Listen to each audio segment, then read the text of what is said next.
Salut à tous, j'espère que vous allez bien. Aujourd'hui, on se retrouve directement sur le tapis de jeu pour vous présenter en fait les accessoires qui vont composer le jeu Etheron. On se retrouve sur le vieux tapis, je n'ai pas encore la dernière version, donc on va se contenter de ça. On verrait que là, j'ai espacé exprès mes cartes de champion pour simuler en fait comme si c'était le vrai tapis. Voilà.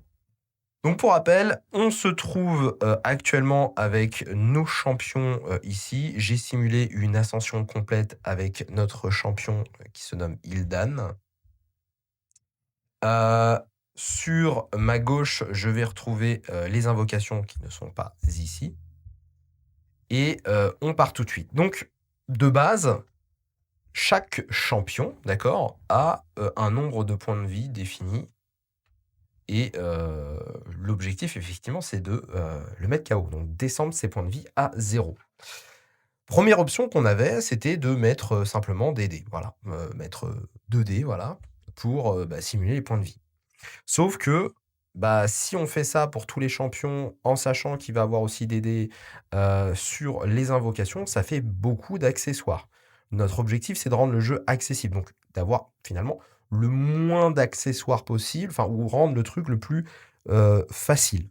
Voilà. Donc on avait la possibilité d'avoir ces 2 dés, sauf que ça fait beaucoup. On s'est dit: «Bon, OK, il y a quoi d'autre comme solution?» Les dés de 10, donc déjà forcément ça t'enlève un dé sur les champions.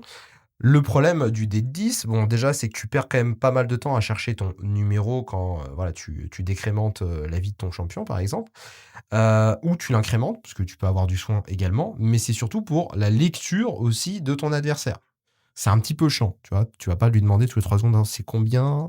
Donc c'est un peu chiant, c'est pas top, c'est pas top. On s'est dit: «OK, on peut faire mieux, on peut faire un truc plus personnalisable, personnalisé pour notre jeu» et on a décidé de partir sur, des sliders. Donc là, vous avez, une version proto qui faisait partie la deuxième génération. C'est pas la toute première génération, c'est la deuxième génération. Donc là, on voit qu'on a des sliders de points de vie qui vont de, 0 à 10 avec la possibilité de customiser ces boutons. Ils sont fermés derrière, donc du coup, tu peux pas les retirer et ça se glisse. Donc ça se positionne, hop, juste en dessous, des, champions quand ils sont inactifs et quand ils sont actifs, ça va passer au-dessus et là pour, pour les décrémenter et les incrémenter, c'est ultra facile. Sauf que là, vu que ça prend l'arrière, ça bouge un peu si jamais tu bouges le machin. Donc c'était pas parfait, tu vois? Il aurait fallu avoir un petit gap, heu, à ce niveau-là pour que si jamais tu le poses, tu vois, ça ne touche pas. Il faudrait qu'il y ait moins d'espace. Bref. Donc ça, c'était la première version. Je vous montrerai d'ailleurs, hein, par quoi on est passé. Je vous montrerai les images des tout débuts, des trucs qu'on n'a pas printés parce que, ça coûte cher de faire, les modèles 3D, parce que moi j'ai les plans en 2D. Je faisais vue de haut, latérale et face et puis après pour les printer, c'est pas ce qu'il y a de plus compliqué. Derrière, on va avoir, la version la plus récente. Donc Antoine a une version intermédiaire.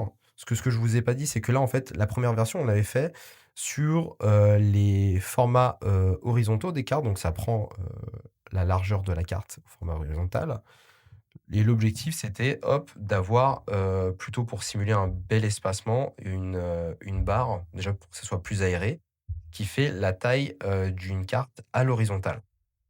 Donc ce qu'on a fait avec ce produit. Donc là, on a une boîte directement où on peut imaginer plus tard, tu sais, le logo de l'élément, par exemple, ou un autre logo, un truc vraiment custom, qui va se slider et qui va laisser apparaître donc, nos éléments. Ici, on va retrouver donc nos 3 barres de vie. Hop,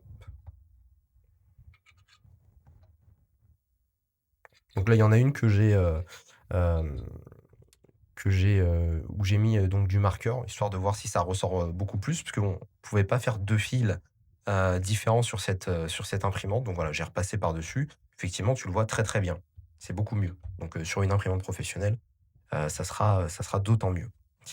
Hop, donc tu vas positionner, on va mettre comme ça, tes petits indicateurs sur ton compteur de points de vie.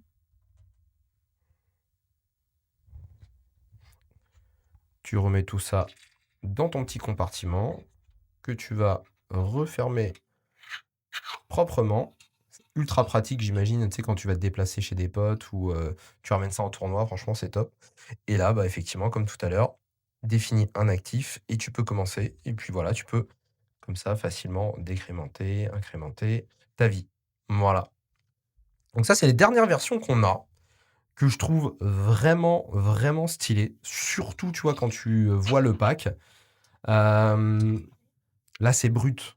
C'est-à-dire que tu peux forcément, le custom, tu peux aller plus loin dans la personnalisation et cetera. Mais je trouve que c'est un bon début et là-dessus, en fait, j'aimerais bien avoir ton avis. Toi, qu'est-ce que tu en penses, tu vois? Qu'est-ce que tu penses, du produit? Est-ce que c'est un truc que tu kifferais avoir, tu vois, en termes dans ton gameplay? Ou est-ce que tu es plutôt vraiment team D, quoi? Moi, je trouve qu'il y a un aspect, vraiment, vraiment stylé. Et ça fera partie intégrante de notre jeu, parce qu'en fait, nous, on va avoir, tu verras sur les playmats que je te mettrai à l'écran, les nouveaux, tu vas avoir une zone en fait dédiée à ces sliders. Maintenant, si tu ne les achètes pas, tu vois, si tu ne prends pas ces compteurs de points de vie, cette zone, tu pourras y mettre ce que tu veux. Ce qu'on a vu précédemment, des dés normaux ou des dés de 10, bref, tu mets ce que tu veux. L'idée, c'est qu'en fait, tu as ta zone pour dire là, c'est inactif, là, c'est actif. Voilà pour cette courte vidéo, j'espère qu'elle t'a plu, vraiment. Si tu kiffé, bah, écoute, abonne-toi. Nous, ça nous fera extrêmement plaisir et ça me permet vraiment de sortir plus de vidéos, donc n'hésite pas, fais-le. Si tu as des questions, j'y répondrai bien évidemment en commentaire et bah, nous, on se dit, à une prochaine vidéo. Allez, ciao.